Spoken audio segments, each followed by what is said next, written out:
দর্শক আসসালামু আলাইকুম, আপনাদের স্বাগত জানাচ্ছি সপ্তাহের আলোচিত বিষয় নিয়ে বাংলা ভিশনের বিশেষ আয়োজন যে কথা বলতে চাই অনুষ্ঠানে। আপনাদের সঙ্গে আছি আমি জিয়া খান। দর্শক, আপনারা জানেন এই অনুষ্ঠানের মাধ্যমে আমরা সমসাময়িক বিভিন্ন বিষয় নিয়ে আলোচনা করে থাকি। আজ আমাদের আলোচনার বিষয় নয়া দল রাজনীতিতে নতুন মোড়। আর এই বিষয়টি নিয়ে আলোচনার জন্য আমার সঙ্গে স্টুডিওতে উপস্থিত রয়েছেন দুজন অতিথি। তারা হলেন শরীফুজ্জামান শরীফ, সাবেক সভাপতি বাংলাদেশ ছাত্র ইউনিয়ন, এবং অধ্যাপক ডক্টর মোহাম্মদ হাসানাত আলী, উপাচার্য, নওগাঁ বিশ্ববিদ্যালয়। আপনাদের দুজনকে স্বাগত জানাচ্ছি। দর্শক, নতুন রাজনৈতিক দল হওয়া বাংলাদেশে নতুন কিছু নয়, তবে আজকে আত্মপ্রকাশ হতে যাওয়া নতুন রাজনৈতিক দল জাতীয় নাগরিক পার্টি নিয়ে বেশ কমাস ধরেই আলোচনা চলছে বিভিন্ন মহলে, বিশেষ করে গণমাধ্যমগুলোতে। ছাত্র জনতার অভ্যুত্থানের পর যে নতুন সরকার হয়েছে, সেই সরকারের কয়েকজন এবং বাইরে থাকা কয়েকজনের সম্পৃক্ততায় নতুন রাজনৈতিক দলের আত্মপ্রকাশ, এমন ধারণা অনেকের। প্রত্যাশা করা যাচ্ছে যে দলটি রাজনীতিতে শক্ত অবস্থান তৈরি করবে এবং সাধারণ মানুষের কাছে পৌঁছাবার চেষ্টা করবে। যদিও মতবিরোধ এবং মতভিন্নতা থাকা স্বাভাবিক, বিভিন্ন চ্যালেঞ্জ সামনে নিয়ে নতুন এই দলটি তাদের যাত্রা শুরু করতে যাচ্ছে। কিছুক্ষণের মধ্যেই আমরা জানতে পারবো সেই দলের আত্মপ্রকাশ, অর্থাৎ সেই দলের আনুষ্ঠানিক যে দলটি আত্মপ্রকাশ করবে সেই ঘোষণাটি কিছুক্ষণের মধ্যে আমরা হয়তো জানতে পারবো। আলোচনার শুরুতে আমি অধ্যাপক ডক্টর মোহাম্মদ হাসানাত আলী, আপনার কাছে যাব। বৈষম্যবিরোধী ছাত্র আন্দোলন এবং জাতীয় নাগরিক কমিটির যে নতুন যে রাজনৈতিক দলটি সামনে আসছে, কেমন হবে এই দলটি, মানে ধারণাটা কি আসলে এখন পর্যন্ত? ধন্যবাদ আপনাকে, ধন্যবাদ আমার বিজ্ঞ সহ আলোচক এবং এই মুহূর্তে যারা বাংলাদেশের অগণিত মানুষ আপনারা এই শোটা দেখছেন, তাদের সবাইকে আমার শুভেচ্ছা জানাচ্ছি। দেখেন, আমি প্রথমে অভিনন্দন জানাই, স্বাগত জানাই যে 24-এর চেতনা বুকে ধারণ করে যে ছাত্র সমাজটি গত 18 বছরের একজন ফ্যাসিজমের শাসন থেকে দেশকে মুক্ত করার মধ্য দিয়ে জনমানুষের মনে যে এক ধরনের প্রত্যাশার জায়গা তৈরি হয়েছে, সেই প্রত্যাশা আইনের শাসন, বিচারাঙ্গনের সুশাসন, আর্থিক সেক্টরের সুব্যবস্থাপনা, গত 18 বছরের মানুষের ভোটাধিকার হরণ করা, সেই ভোটাধিকারে ফিরে দেওয়া, তারপরে দেশের যে চাঁদাবাজি, দুর্নীতি, অনিয়ম, ব্যবসায়িক সিন্ডিকেট, হাজারো যে সমস্যা, সেই সমস্যা এই 5ই জুলাই আগস্ট বিপ্লবের মধ্য দিয়ে মানুষের মধ্যে একটি প্রত্যাশা জন্মগ্রহণ করেছে যে আগামী দিনের বাংলাদেশ এই সমস্ত অবিচার মুক্ত একটি বাংলাদেশ হবে।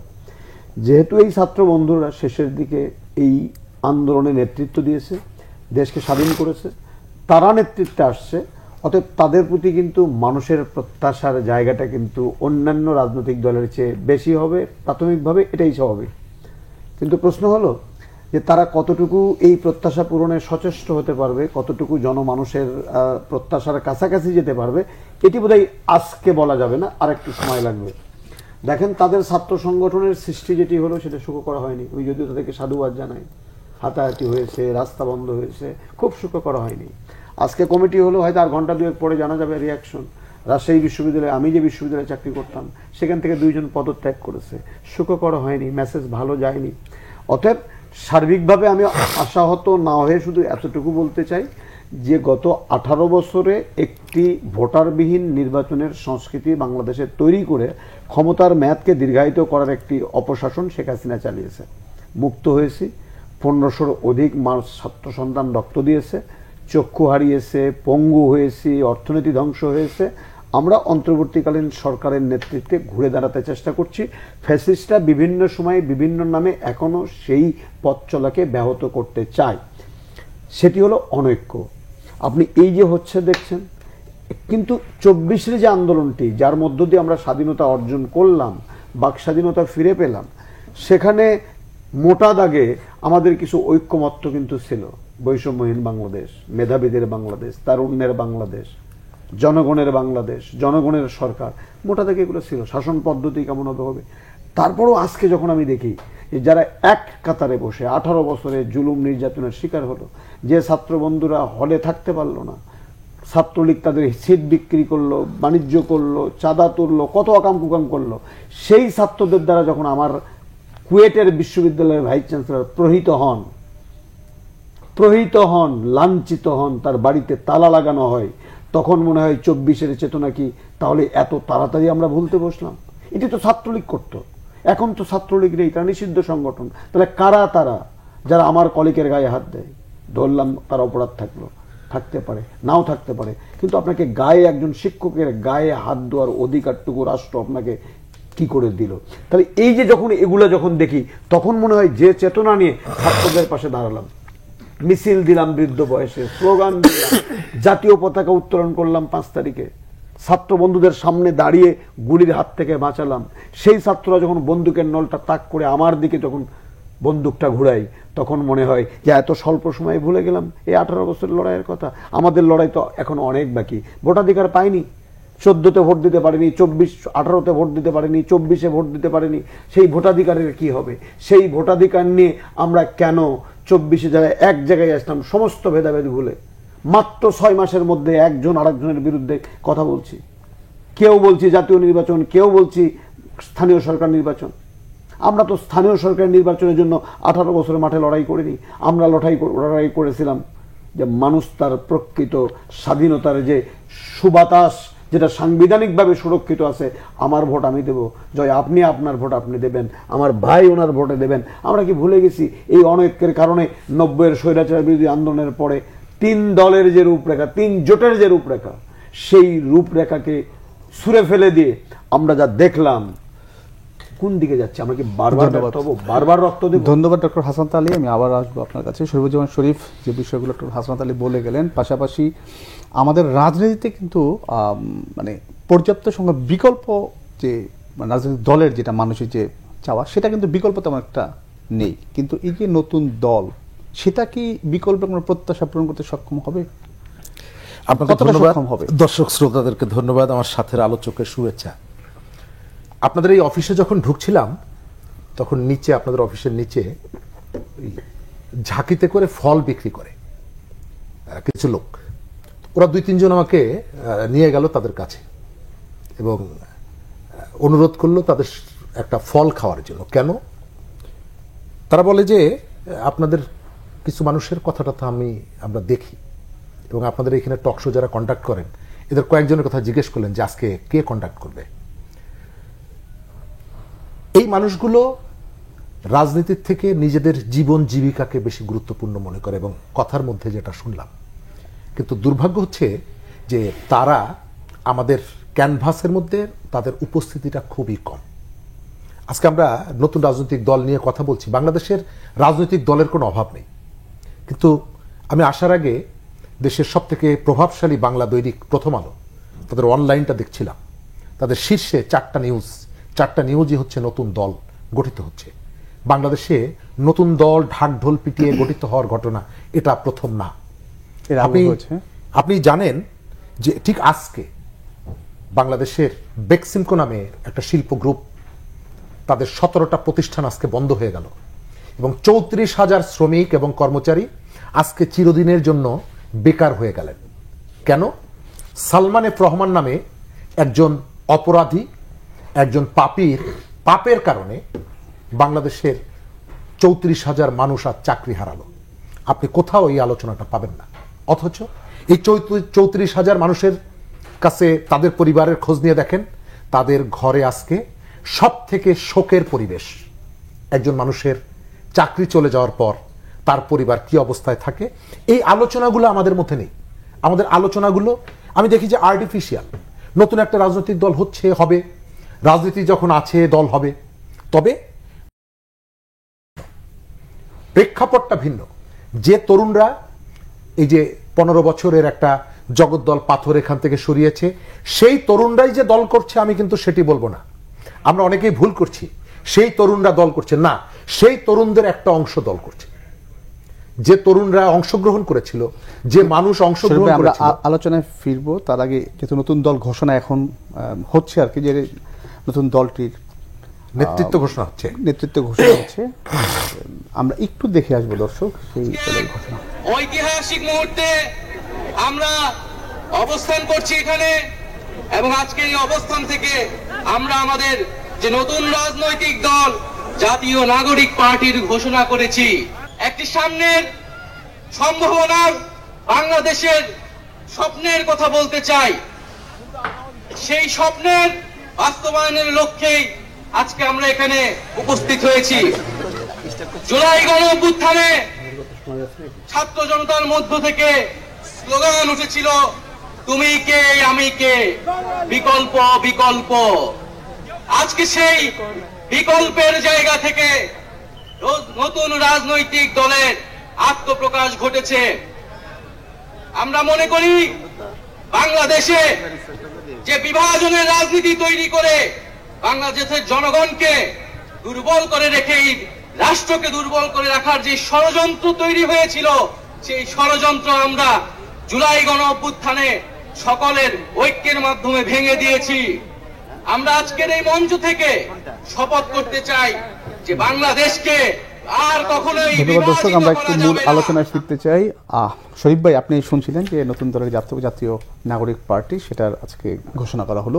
আপনার আলোচনা আমরা ফিরবো। আচ্ছা, আমি যে পর্যন্ত বলেছিলাম সেখান থেকে শুরু করি। এই যে নতুন একটা উদ্যোগ, এই উদ্যোগের সাথে বাংলাদেশের সমস্ত তরুণরা আছে, আমি এটি বিশ্বাস করি না। গণঅভ্যুত্থানে 5ই আগস্টের আগ পর্যন্ত বিভিন্ন শ্রেণী পেশার ছাত্র, যুব, কৃষক, রিক্সাওয়ালা সবাই যে প্ল্যাটফর্মটার ঐক্যবদ্ধ হয়েছিল, 5 তারিখের পরে যে যার দলগুলোতে ফিরে গেছে। তরুণদের যে অংশটা এখানে এসেছিল, তার একটা বিরাট অংশ নিজ নিজ দলে ফিরে গেছে। সুতরাং তাদের ভেতর থেকে আরেকটা অংশ এই একটা উদ্যোগ গ্রহণ করেছে। আমি উদ্যোগটার সফলতা কামনা করি। আমি এই উদ্যোগটায় একটা ইউনিকনেস আছে। আমার অবজারভেশন, বাংলাদেশে এর আগে কোনো রাজনৈতিক দল গঠনের আগে মানুষের ওপিনিয়ন নেওয়া, মানুষের প্রত্যাশাটা জানার, সেইটা এর আগে আমি শুনিনি। এবার প্রথম শুনলাম। প্রায় 2-2.5 লক্ষ মানুষের কাছে তারা গিয়েছেন, তারা কি ধরনের দল চান, কি কাজ চান, এটি তারা তুলে এনেছেন। আমি মনে করি এটি খুবই একটা ইতিবাচক ঘটনা। আপনি আপনার টার্গেট পিপলের কাছে আগেই গেছেন, কিন্তু সেটিকে ক্যাপিটালাইজ করার জন্য আপনার কতগুলো মেকানিজম লাগবে।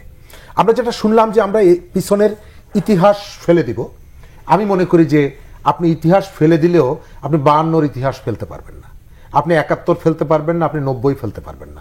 আপনি খুলনা বিশ্ববিদ্যালয় সিন্ডিকেটের সভা ডেকে সেখান থেকে ওই প্রফুল্ল চন্দ্রকে বাদ দিয়ে ফেলতে পারেন, আপনি মুক্তিযুদ্ধের শহীদ ডাক্তার আলিম চৌধুরীর নাম বাদ দিয়ে দিতে পারেন, যেটা খুবই নিন্দনীয় ঘটনা। কিন্তু আপনি যদি এখানে রাজনীতি করতে হয়, তাহলে ইতিহাসের যে গৌরবোজ্জ্বল যে ঘটনাগুলো, সেই ঘটনাগুলোকে আপনাকে সামনে রাখতে হবে। যেহেতু জুলাইয়ের চেতনাকে আপনি ধারণ করে দলটি করছেন, অবশ্যই জুলাইটাকে বিশেষ প্রায়োরিটি পাবে। কিন্তু আপনি যদি মনে করেন যে আমার পেছনের এই যে গৌরবোজ্জ্বল ইতিহাস আমি এটিকে মুছে দেব, সেটি হবে না।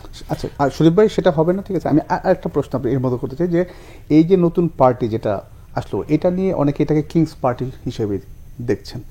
আর যেহেতু সরকারের একজন ছিলেন, পদত্যাগ করে গেছেন, এবং আরও কয়েকজন সরকারে রয়ে গেছেন, তো এই বিষয়ে আমি আপনার একটু মন্তব্য শুনবো। আসলে আমি একেবারে শতভাগ মনে করি এটি একটি কিংস পার্টি। এবং কেন মনে করি আমি আপনাকে ব্যাখ্যাটা দিচ্ছি। যে গণ অভ্যুত্থানটা কন্ডাক্ট করলো যে বৈষম্য বিরোধী শিক্ষার্থীদের প্ল্যাটফর্ম, সেখান থেকে 3 জন গেলেন সরকারে, তার একজন কিন্তু বেরিয়ে এসেছেন। 2 জন অর্থাৎ এদেরই সহকর্মী, এদের সহযোদ্ধা, তারা কিন্তু সরকারে আছে। এক। দ্বিতীয়ত হচ্ছে, আমরা এর আগে আমাদের প্রধান উপদেষ্টার একটা সাক্ষাৎকারে তিনি কিন্তু শুভকামনা জানিয়েছেন। আজকে আইন উপদেষ্টা তার যে সোশ্যাল মিডিয়ায় যে একটা পোস্ট দিয়েছেন, সেখানেও দেখা যাচ্ছে এই দলটির প্রতি এবং নেতৃত্বের প্রতি তার একটা সুপ্ত আকাঙ্ক্ষা অথবা এক ধরনের শুভকামনা তার আছে। অর্থাৎ এর বাইরে সরকারের নানা ধরনের সহযোগিতার যে জায়গাগুলো দেখবেন, যে আজকের প্রশাসন যে ধরনের সহযোগিতা তাদেরকে করছে, অনেকগুলো জায়গায় মনে হয় যে তাদের সাথে সরকারের হয়তো একটা হিডেন সম্পর্ক আছে, সংযোগ আছে। ধন্যবাদ শরীফ ভাই, আমি আসবো এই জায়গাটা একটু থামিয়ে দেবো আপনাকে। শতভাগ কিংস পার্টির কথা যেটা শরীফ ভাই বলে গেলেন, পাশাপাশি উনি আইন উপদেষ্টার কথা বললেন, কিন্তু আমি একটু বলতে চাই যে আজকে সৈয়দা রিজওয়ানা হাসান তিনি যেটা বলেছেন, অন্তর্বর্তী সরকার রাজনীতি করার আকাঙ্ক্ষা নেই এবং নতুন রাজনৈতিক দল কিংস পার্টি নয়, এ বিষয়ে মন্তব্য করেছেন। তো এই বিষয়ে, এই সবগুলা বিষয়ে আপনার একটু মন্তব্য শুনবো ডক্টর হাসানাত আলী। দেখেন, আমি শুধু আমার এই ছোট্ট জীবনে যদি সত্যি সত্যি এটা কিংস পার্টি হয়ে থাকে, আমি জানি না, যেহেতু রেজওয়ানার স্টেটমেন্ট আপনি দিলেন, অন্তর্বর্তীকালীন সরকারের প্রধান, তার কোনো রাজনৈতিক উচ্চাভিলাষ আছে বলে অন্তত আমরা এখন পর্যন্ত জানি না, জানা থাকার কথা নয়। কোনো কিংস পার্টি কিন্তু টিকে থাকেনি। 1/11-এর পরে আপনার ফেরদৌস আহমেদ কুরাইশিকে দিয়ে বাড়ি থেকে ধরে ধরে নিয়ে যে রাজনীতিবিদদেরকে নিয়ে কিংস পার্টি করার চেষ্টা করা হয়েছে, দিন শেষে কিন্তু কিছু করা যায়নি। তো অতএব আমি শুধু এতটুকু বলি, ছাত্র রাজনীতি করুক, তারা দিন বদল করবে, করুক, তারা জনগণের কাছে যাক। নির্বাচনের মধ্য দিয়ে জনগণ যদি তাদের প্রতি আস্থা রাখে, বিশ্বাস রাখে, ক্ষমতায় আসে, আমরা দেখি। তবে তার আগে শুধু এতটুকু বলতে চাই, আমি ওনার সাথে একমত, কোনো ইতিহাসকে আপনি অস্বীকার করে নতুন ইতিহাস আপনি তৈরি করতে পারবেন না। কারণ ইতিহাসের হাত ধরেই কিন্তু 24-এর ইতিহাসটা তৈরি হয়েছে। 69-এ বলেন আপনি জোহাসারের সেই বলিদান, রক্তদানকে আপনি কি অস্বীকার করবেন? আপনি 3 জোটের রূপরেখা, আমরা পার্লামেন্টারি ডেমোক্রেসি ফিরে আনলাম, প্রেসিডেন্সিয়াল ডেমোক্রেসি থেকে অস্বীকার করবেন? অস্বীকার করার তো সুযোগ নাই। এবং এটিও বাস্তবতা যে বাংলাদেশে 3বার রাষ্ট্রীয় ক্ষমতা থাকা দলটি কিন্তু এখনো সক্রিয়ভাবে মাঠে।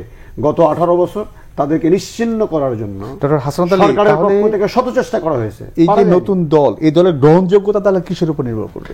গ্রহণযোগ্য নির্ভর করতে কর্মকাণ্ডের উপরে, মানুষ তাদেরকে কতটুকু গ্রহণ করছে তার উপরে। তারা কিন্তু এখন পর্যন্ত বলেনি তারা কি করতে চান। ওনার বক্তব্যে বললেন আমরা নতুন বাংলাদেশের দিকে যেতে চাই, পুরাতন নিয়ে আমরা কিছু করতে চাই না। ভালো কথা, কি কি কাজ করবেন? বিএনপি 31 দফা দিয়েছে, একদম সুস্পষ্ট হবে তারা কি কি করবেন, এবং সেটি এই বিপ্লবের আগেই দিয়েছেন। বেগম খালেদা জিয়া ভিশন 2030 দিয়েছেন, সুস্পষ্টভাবে বলেছেন তারা 31 দফা নিয়ে তারা যাচ্ছেন। এবং বেগম খালেদা কালকে সুস্পষ্টভাবে বলেছেন যে ভাতৃত্বের বাংলাদেশ দরকার, ঐক্যবদ্ধ বাংলাদেশ দরকার। তাহলে তাদের কিন্তু বক্তব্য আছে। আমরা কিন্তু এখন পর্যন্ত জানি না যে এই তরুণ আমার সন্তানরা যারা রাজনীতি করতে চাচ্ছেন তারা আসলে কি করবেন, তাদের ঘোষণাপত্রটা কি। জনগণের কাছ থেকে মতামত দিলেন, সেই মতামতের আলোকে আপনারা তো বা ওনাদেরকে তো একটা বক্তব্য দিতে হবে জাতির সামনে। সেই বক্তব্যটা দিক, আমরা দেখি, এবং সেই বক্তব্য নিয়ে আগামী নির্বাচন হবে ডিসেম্বরের শেষে। সেনাবাহিনীর প্রধানের কথা মতো আমি বিশ্বাস করতে চাই, অন্তর্বর্তীকালীন সরকারের প্রধান আমি বিশ্বাস করতে চাই যে এই 25-এর শেষে একটি জাতীয় নির্বাচন হবে। সেই নির্বাচনে এনারাও অংশগ্রহণ করবেন। যদি সত্যি সত্যি কিংস পার্টি হয়, তাহলে আমরা যে 18 বছরের লড়াই সংগ্রামটি করলাম, যে একটি স্বাধীন নির্বাচন ব্যবস্থার বন্দোবস্তের মধ্য দিয়ে মানুষ যাকে ভোট দেবে তিনি সরকারে যাবেন, এর ব্যত্যয় যদি হয় তাহলে কিন্তু স্বাধীন এই 24-এর যে বিপ্লব পরাজিত হবে, পরাহত হবে, এবং আমাদের জাতির আকাশে আরেকটি দুর্যোগ ঘনীভূত হবে। কারণ নির্বাচনী ব্যবস্থাকে কলুষমুক্ত রাখতে হবে, রাষ্ট্রীয় ক্ষমতার প্রভাব মুক্ত রাখতে হবে, আইন শৃঙ্খলা বাহিনীকে প্রভাব রাখতে হবে, এবং জনগণ যে রাষ্ট্রের প্রকৃত মালিক, সেই মালিকানা জনগণকে ফিরিয়ে দিয়ে তাদের কর্মচারী বা তাদের রাষ্ট্র পরিচালনা করার দায়িত্বপ্রাপ্ত ব্যক্তির নির্বাচিত করার একটি স্থায়ী বন্দোবস্ত সংবিধানে যদি করে দেওয়া যায়, জনগণ সঠিক সিদ্ধান্ত নেবে কাকে নির্বাচিত করবে। ধন্যবাদ। দর্শক, যে কথা বলতে চাই অনুষ্ঠান নিচ্ছি ছোট্ট একটা বিরতি, সঙ্গে থাকুন।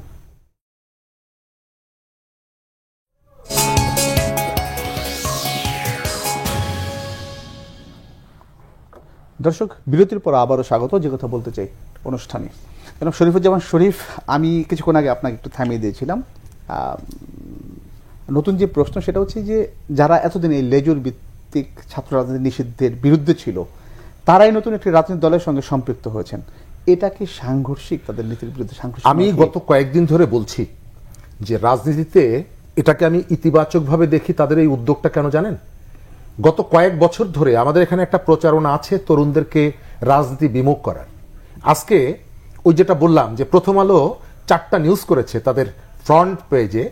প্রথম আলো আজ থেকে 1 বছর আগে তারা সার্ভে রিপোর্ট দিয়ে দেখিয়েছে যে বাংলাদেশের তরুণরা রাজনীতি চায় না। সেই প্রথম আলো আজকে রিপোর্ট করছে, একসঙ্গে 4টা রিপোর্ট। এই যে তরুণরা রাজনীতিতে ফিরে আসছে, রাজনীতির প্রতি আগ্রহ দেখাচ্ছে, মানিক পে অ্যাভিনিউতে তারা সমবেত হয়েছে, এটাকে আমি ইতিবাচকভাবে দেখি। কিন্তু এই জায়গাটা আপনাকে স্বচ্ছ থাকতে হবে, আপনার স্বচ্ছতা দরকার। আপনি আজ থেকে 2 মাস আগে 3 মাস আগে 7ই নভেম্বর ঢাকা বিশ্ববিদ্যালয়ের অমর 21 হল, ঢাকা বিশ্ববিদ্যালয়ের শহীদুল্লাহ হলে ছাত্র দলের পোস্টার ছিঁড়ে ফেলা হয়েছিল 7ই নভেম্বর। কেন? এই পোস্টারগুলো রাজনৈতিক পোস্টার। জাহাঙ্গীরনগর বিশ্ববিদ্যালয়ে সেখানে তাদের ব্যানার খুলে ফেলা হয়েছে। কেন? রাজনৈতিক বক্তব্য ছিল। যে ব্যক্তিটি এই পোস্টার ছিঁড়েছিলেন, আপনি কুয়েটের কথা আসেন। কুয়েটে আসেন, যে ব্যক্তিটি এই কাজগুলো করেছিলেন বা যারা করেছিলেন, যারা নেতৃত্ব দিয়েছিলেন, তারাই ছাত্র সংগঠনের, নতুন ছাত্র সংগঠনের নেতৃত্বে এসেছে এবং সেদিন ছাত্রী সহযোদ্ধাকে লাঞ্ছিত করেছেন। স্ববিরোধিতা আছে। যিনি কয়েকদিন আগে 10,000 টাকা তার ব্যাংক অ্যাকাউন্টে আছে এই তথ্যটি দিলেন, বাংলাদেশের মানুষ বারবার বলছিল যে আপনারা উপদেষ্টা যারা আছেন আপনারা আপনাদের সম্পদের হিসাব দেন। তখন চুপ থাকলেন, দায়িত্ব ছেড়ে এসে তিনি জানিয়ে দিলেন আমার এত টাকা। আজকে সেই সংগঠনটি যে অর্থ ব্যয় করছে, আমাদের তো মোটামুটি একটা ধারণা আছে, আমি আসতাম এই প্রশ্নটা, যে অর্থ ব্যয় করছে এই স্বচ্ছতা থাকতে হবে। এই টাকা আপনি কোথায় পেলেন? সেখানে যে এক একটা চেয়ার, আমি হিসাব করে আমি ডেকোরেটরের সাথে মানে ওদের পণ্য তালিকা দেখলাম, আমি একটা চেয়ার হচ্ছে 50 থেকে 60 টাকা ভাড়া, কেনা না ভাড়া, সেই চেয়ার আপনি এনেছেন। মানে সামগ্রিক যে আয়োজনটা, আপনি একটা অনুষ্ঠানের জন্য লক্ষ কোটি টাকা আপনি খরচ করতে পারেন, কোনো সমস্যা নেই আপনার ক্যাপাসিটি অনুযায়ী। এইখানে বাংলাদেশের রাজনীতিতে এখনো আপনি অনেক মানুষ পাবেন যারা পকেটের পয়সা খরচ করে অথবা না খেয়ে থেকেও পোস্টার লাগায়।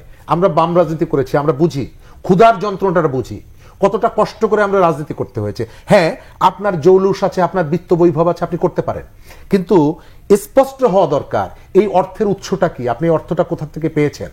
কারণ আমি আপনার পেছনে গিয়ে দাঁড়াবো, আপনার সম্পর্কে তো জানা দরকার। বাংলাদেশের পলিটিক্সে এই যে গত কয়েকদিন ধরে আমরা শুনছি 29 মিলিয়ন ডলার এসেছে, এইভাবে আসছে কিনা। বাংলাদেশে এর আগে যেমনিভাবে আমরা ভারতের রাষ্ট্রদূতকে অতি তৎপরতা দেখতাম, এখন দেখছি পাকিস্তানের রাষ্ট্রদূতের অতি উৎসাহী, অতি তৎপরতা। এই যে ঘটনাগুলো আগে যেমন আমাদেরকে বিক্ষুব্ধ করেছে, এখন যদি আমি বিক্ষুব্ধ না হলেও অন্তত সতর্ক না হই, তাহলে আমার বিপদ হওয়ার সম্ভাবনা থাকতে পারে। আমি মনে করছি যে এই যে তরুণরা যে উদ্যোগগুলো গ্রহণ করেছে, তরুণদের এই উদ্যোগের আমি সফলতা চাই। একই সঙ্গে তাদের স্পষ্ট জায়গাটা থাকতে হবে।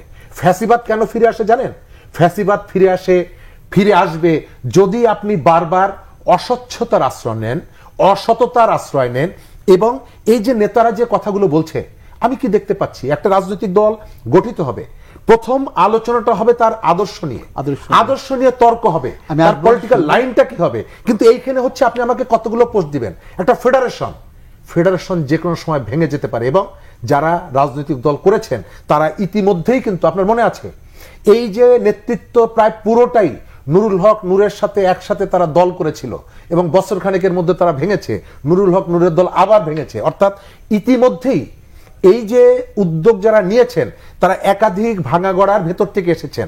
এই দলটি কোনো বিপর্যয়ের মুখে পড়ুক এটি আমরা চাই না। কারণ একেবারে তরুণদের এই যে উদ্যোগটা, এই উদ্যোগটা নিয়ে যাতে কেউ কটাক্ষ করতে না পারে সেটি আমরা চাই, কিন্তু সেই সুযোগটা দেওয়া না দেওয়া নির্ভর করছে এই নেতৃত্বের উপরে। ধন্যবাদ শরীফুজ্জামান শরীফ। ডক্টর হাসনাত আলী, শরীফ ভাই যে বিষয়টা বলে গেলেন সেটা আমারও প্রশ্ন ছিল, আদর্শ, লক্ষ্য, উদ্দেশ্য, এই বিষয়গুলো নিয়েও বারবার প্রশ্ন আছে নতুন দলের বিষয়ে। পাশাপাশি আরেকটা বিষয় যেটা বলা হচ্ছে যে আওয়ামী লীগের যে শূন্যস্থান পূরণ সেটা কি দল দিয়ে হবে নাকি, কিংবা এই দল কি বিএনপি কিংবা জামাতের উপর কতটা প্রভাব ফেলতে পারবে? দেখেন অনেকগুলো বিষয় দেখেন, আমি কিন্তু কিছুক্ষণ আগে আমি বললাম যে এই দলটি কি করতে চায়, তাদের লক্ষ্য, উদ্দেশ্য, ভিশন, কর্মসূচি বা তাদের যে একটি ঘোষণাপত্র, এরকম এখন পর্যন্ত মিডিয়াতে আসছে বা আপনার হাতে বা আমার হাতে এখন পর্যন্ত আসেনি।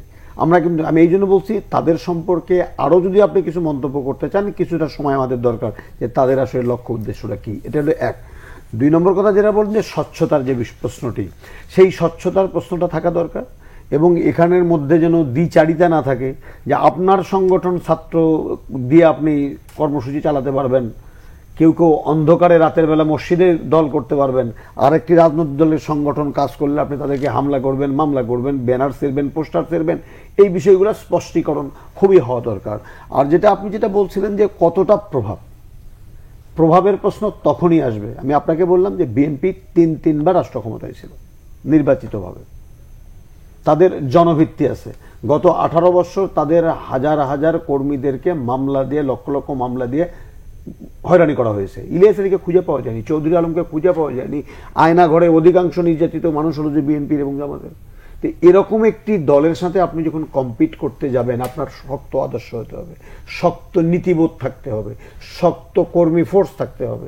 সেটি আছে কিনা, সেই সমর্থনটুকু জনগণ আপনাকে দেবে কিনা, ওই যে যেরকম আমার ভাই বলছিলেন যে উল্লেখযোগ্য সংখ্যক ছাত্র জনতা শ্রেণী পেশার মানুষ ডক্টর হাসনাত আলী, তাদের সব জায়গায় কিন্তু ফিরে গেছে।